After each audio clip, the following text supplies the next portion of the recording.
कभी यूं भी आओ मेरी आंखों में कि मेरी नजर को खबर ना हो। मुझे एक रात नवाज दे मगर उसके बाद सुबह ना हो। बुल्ले शाह को उर्स की उस एक रात का शिद्दत से इंतजार था। धड़कनों की सारी इबादत दांव पर लगी थी। एक एक श्वास शबरी बन चुकी थी। अगले दिन की सुबह खिल आई। रोजाना सुबह तो रोशनी के चटकते ही बुल्ले शाह गम के कड़वे घूंट पीता था, मगर आज सीने में जरा भी दर्द नहीं उठा, बल्कि अंदर एक खुशी की फुदक पड़ी। बुल्ले शाह ने झट कलाई पर बंधे रेशमी धागे को टटोला, बेसब्री से पहली गांठ खोली, फिर राहत की श्वास ली और खुद से कहा, 40 में से एक दिन कम 39 दिन। लेकिन अगले ही पल बेचैनी की फुरेरी सिर से पांव तलक दौड़ गई। बुल्ले शाह घबरा सा गया। उसमें कैसा एहसास जागा, यह उसने बड़े ही शायराना अंदाज में अपने पहले गंढे में दर्ज किया है। गंढ पहली नु खोल्य के मैं बैठी बरलावा, ओढ़क जावण जावना हुण में दाज रंगावा। जब मैंने पहली गांठ खोली तो मेरी रूह बिलक उठी। बुल्ले शाह, तुझे पी के देश जाना है, चल फौरन कुछ दहेज तो जोड़ ले, चुनरिया रंगा ले, तैयारियां कर ले। दरअसल सूफी मुरीदों का हमेशा से यही कायदा रहा है। उन्होंने रूह को एक कुंवारी कन्या माना और कामिल मुर्शिद अर्थात सदगुरु को इस रूह का खसम मतलब पति कहा। आज बुल्ले शाह भी इसी ताल पर गांठें खोल रहा है।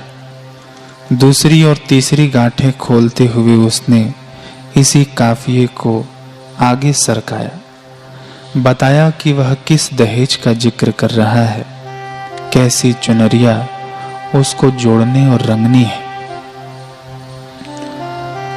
दूजी खोलो क्या कहूं दिन थोड़े रहन दे, झल वल्ली मैं होई तुम कत न जाना। मैं तो उतावली में ऐसी झल्ली वल्ली सी हो गई हूं कि मुझसे चरखे पर धागा तक नहीं काता जा रहा। कैसा चरखा, कौन सा धागा? शरीर रूपी चरखा और श्वासों की धागा, सोहम की धागा। श्वासों का धागा कातोगे तभी तो सुमिरन की चुनरी बनेगी। बड़ा ही गहरा इशारा है बुल्ले शाह का। देखिए, ये सदगुरु से मिलने के पूर्व की तैयारी बता रहे हैं बुल्ले शाह। सुमिरन ही नहीं, इस अलबेले निकाह में दूसरे तरह के दहेज भी जरूरी हैं। तीजे खोलहूं दुख से रौंदे नैन ना हट दे, अर्थात गुणों सगुणों की सौगात भी इकट्ठी होनी चाहिए। तीसरी गांठ खोलते हुए बुल्ले शाह को यही चिंता है कि दूसरे सतशिष्यों की रूहें तो गुणों का श्रृंगार कर प्यारी प्यारी दुल्हनें बन गईं, सिर्फ मेरी रूह बेगुण बदसूरत रह गई। बुल्ले शाह नाम सुमिरन और गुणों का दहेज जोड़ने में जी जान से जुट गया। पल पल छिन छिन सांस सांस में श्रृंगार दिनों पे दिन गुजरते गए, मगर बुल्ले शाह के लिए हर घड़ी रीस रही थी। हंसते हंसते चलते चलते पूछा पांव के छालों ने, हंसते हंसते चलते चलते पूछा पांव के छालों ने, दुनिया कितनी दूर बसा ली दिल में रहने वालों ने। चंगी लगदी न ढोला तेरी दूरी, तैनू तकना ए मेरी मजबूरी। तेरे बिन जिंद है अधूरी, ता अखियों दी जिद कर पूरी। आखिर बुल्ले शाह की तपस्या रंग लाई, उसकी तैयारियां पूरी हुई, सारा दहेज जुड़ गया। 40वें दिन उसने रूह को दुल्हन सा सजा लिया। कर बिस्मिल्लाह खोलिया में गंडा चाली, जिस आपना आप बजया सो सुरजन वाले। खुदा का नाम लेके उसने 40वीं गांठ खोली, तब पाया कि अपना आपा अर्थात मैं भाव रहा ही नहीं। आत्मा सुरजन यानी फरिश्ते जैसी रोशन हो चली। पिया ही सब हो गया अब्दुल्लाह नहीं, अब तो इनायत ही इनायत रह गए, सदगुरु ही सदगुरु रह गए। बुल्ले शाह का 40वें दिन खुद का अस्तित्व खो गया। बुल्ले शाह की हस्ती पूरी तरह से खत्म हो चुकी। बस यही मिलन का सबब है। मैं ही की तो दीवार थी। एक शायर ने खूब कहा, ये कसक दिल की दिल में चुभी रह गई, जिंदगी में तुम्हारी कमी रह गई। एक मैं एक तुम यही दीवार थी, जिंदगी आधी अधूरी बटी रह गई। सदगुरु इसी दीवार की ईंट से ईंट बजा देना चाहते हैं। तनकर खड़ी इस दीवार को नेस्तानाबूद कर मलबे का ढेर बनाने का मंसूबा रखते हैं सदगुरु। बुल्ले शाह की दुनिया में इस दीवार की ईंट तो क्या, अब मलबा तक भी न बचा था। वो अंदरूनी तौर पर सदगुरु से एकमिक हो चुका था, फिर बाहरी दूरी भी कब तक बनी रहती। इसलिए आज वे खुशगवार मिलन के लम्हे उर्स का दिन आ ही गया। आज सुबह से ही कोठे पर खासी चहल पहल थी। लाहौर के कुछ पखावज सारंगी बजाने वाले गायक और शायर टोलियां बना बनाकर तवायफ खाने पहुंच गए थे। सभी को इकट्ठे होकर शाम के वक्त आपा के साथ मजार पर जाना था। फनकारों ने बुल्ले शाह को देखा तो आदाब फरमाते हुए वे उन्हें पहचान गए। सभी फनकारों ने मिलकर बुल्ले शाह को काफिया सुनाने के लिए जोर दिया। इसी के साथ आपा ने भी सभी फनकारों के मुखातिब होकर कहा कि जानते हैं, आज भाई जा भी हमारे साथ महफिल उर्स में शरीक होने के लिए जा रहे हैं, क्योंकि वहां हजरत शाह इनायत भी मौजूद होंगे। यह सुनते ही एक उस्ताद ने कहा कि खुशामदीद, फिर आज क्या करने की हसरत रखते हैं बुल्ले शाह मियां? दूसरे ने कहा, हाँ हाँ कहिए ना मियां, उधर इनायत आपके रूबरू होंगे, इधर आपकी तरसती मुरीदी। आहा क्या करेंगे आप? तीसरे ने तीखे मिजाज से कहा कि अरे क्या खाक करेंगे, सुना है हजरत ने इन्हें अपनी नजरों से दूर रखने का सख्त हुक्म दे रखा है। किसी ने कमान संभालते हुए कहा, अरे मोहब्बत में बेरुखी भी एक मौसम है, मगर यह 12 महीने थोड़े न रहता है। इनायत रूठे हैं तो मान भी जाएंगे। बुल्ले मियाँ ने जरूर कुछ तरकीब सोची होगी। क्यों मियाँ, बताइए ना, क्या हौसले रखते हैं आप? इधर उधर से भी आवाजें आई। हाँ हाँ कहिए ना, चलिए इसी बात पर एक काफी हो जाए। बुल्ले शाह की आंखें बंद हो गईं। बुल्ले शाह काफी गाने लगे कि उनके दर पे पहुंचने तो पाए, ये न पूछो कि हम क्या करेंगे। सर झुकाना अगर जुर्म होगा हम निगाहों से सिजदा करेंगे। बात भी तेरी रखनी है साकी, सर्फ को भी न रुसवा करेंगे। जाम दे या न दे आज हमको, हम मैकदे में सवेरा करेंगे। इस तरफ अपना दामन जलेगा, उस तरफ उनकी महफिल सजेगी। हम अंधेरे को घर में बुलाकर उनके घर में उजाला करेंगे। आखिरी सांस भी हम उनसे बेरुखी का न शिकवा करेंगे। उनके दर पे पहुंचने तो पाए, ये न पूछो कि हम क्या करेंगे। खैर, शाम ढल आई। सूरज पश्चिम की घाटी में डूब तो रहा था, मगर बड़ा मन महसूस कर। आंखें तो उसकी उर्स की दरगाह पर ही टिकी थीं। तारे और चांद भी उजाले में ही प्रकट हो आए। भला कौन इस तारीखी मंजर का नजारा चखने को बेताब नहीं था। आखिर तन्हाइयों के आलम में यह तमाम कायनात ही तो बुल्ले शाह की हमदम थी। उन्होंने खुद बुल्ले शाह को कहते सुना था कि तरस रहा हूं मैं एक लम्हाए सुकून के लिए। ये जिंदगी तो नहीं, जिंदगी का मातम है।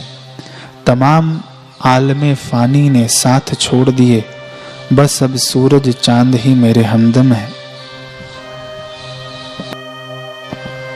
इधर ढलते सूरज के साथ आपा के कोठे पर जिंदगी ने रफ्तार पकड़ ली। तमाम फनकार सजने धजने में मशरूफ हो गए, लेकिन यहाँ एक शख्स ऐसा था जिसकी महफिले दुनिया फकत उसका पीर, उसका मुर्शिद था। उसी की निकाहें करम पाने की कोशिश में वह था। आपकी एक मोहब्बत की नजर है दरकार। इश्क हर दर्द हर सर्द का इलाज होता है। फकत आपकी उल्फत का मैं दम भरता हूँ। आप खुश हो तो रजामंद खुदा होता है। इसलिए बुल्ले शाह सिर्फ अपने हबीब इनायत की नजरे मोहब्बत पाने के लिए सज रहा था, परंतु कैसे कोई नहीं जानता था। बाहर तमाम मंडली रुखसत होने के इंतजार में थी। अपने अपने साजों की तारें कस रही थी। आपा भी तैयार हो गई थी, मगर उधर बुल्ले शाह का दरवाजा अब भी चुप्पी साधे बंद था। सभी बुल्ले शाह के लिए खड़े थे। अब आपा ने धीरे से दरवाजा खटखटाया। अंदर गई। सामने जो नजारा था उसका चित्र तो कभी उसके सपनों की कलम ने भी नहीं उकेरा था। बुल्ले शाह की आंखों में सुरमा, होठों पे लाली, माथे पे बिंदिया और हाथों में चूड़ियां सजी थी। बदन पर सुनहरे सलमे सितारों से जड़ा गाढ़े हरे रंग का लहंगा था। वह सजा धजा कमरे के कोने में सिमटा सा खड़ा रहा। आपा तो उसे घूरती ही रह गई। इतनी अवाक थी मानो चेहरे पर लकवा मार गया। फिर कुछ देर बाद आपा जोर जोर से हंसने लगी। खूब हंसती ही रही। भाईजान, यह क्या हुलिया बना रखा है आपने? आप इस जनाना रंग ढंग में? पर सामने बुल्ले शाह गर्दन झुकाए खड़ा रहा। आंखों में नमी, सांसों में रूमानी नाले। वो क्या हंसे जिसके लबों पे लगाए इश्क ने ताले। बुल्ले शाह सिली सी मायूस आवाज में आपा से बोला, आपा, मैं भी इनायत के लिए नाचूंगा। इसलिए ये सब क्योंकि मर्दों की पोशाक में वहां कोई नाचने की इजाजत तो नहीं देगा। यह सुनते ही आपा की हंसी बर्फ सी जम गई। हस्ती पर बिल्कुल अलग हाव भाव के काफिले छा गए। चेहरे पर नए जज्बात आ बिखरे। सिर यार दे दवारे उत्ते धर लैण दे, होवे यार जीवे राजी उवे कर लैण दे। मेरी शान विच फर्क नहीं पैंदा, जे नच के मनावा यार नू, मन्ने यार नते कुछ भी नैया रहंदा, ते किवे में भुलावा यार नू। बुल्ले शाह कांपती आवाज में फरियाद कर उठा, आपा आज मत रोकना मुझे, जिस रस्म से मेरे इनायत रीझ जाए उसे निभाने दो मुझे। मेरी आन, मेरी शान, मेरी जान, मेरा सब कुछ मेरे सदगुरु की रजा है। अगर आज मैं अपनी शख्सियत को चूर चूर करके उनकी रजा को जीत सका तो यह सौदा भी सस्ता होगा आपा। यह बात आपा की रूह को छू गई। मुआफ कर दो भाईजान, मुआफ कर दो।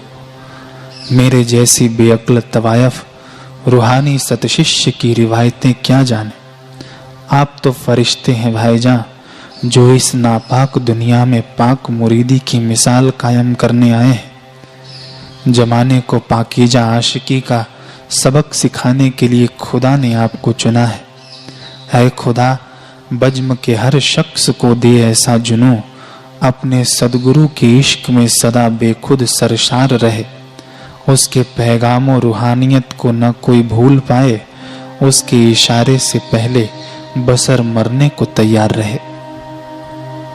सच्ची भाईजान, मेरी रूह कह रही है, आज अगर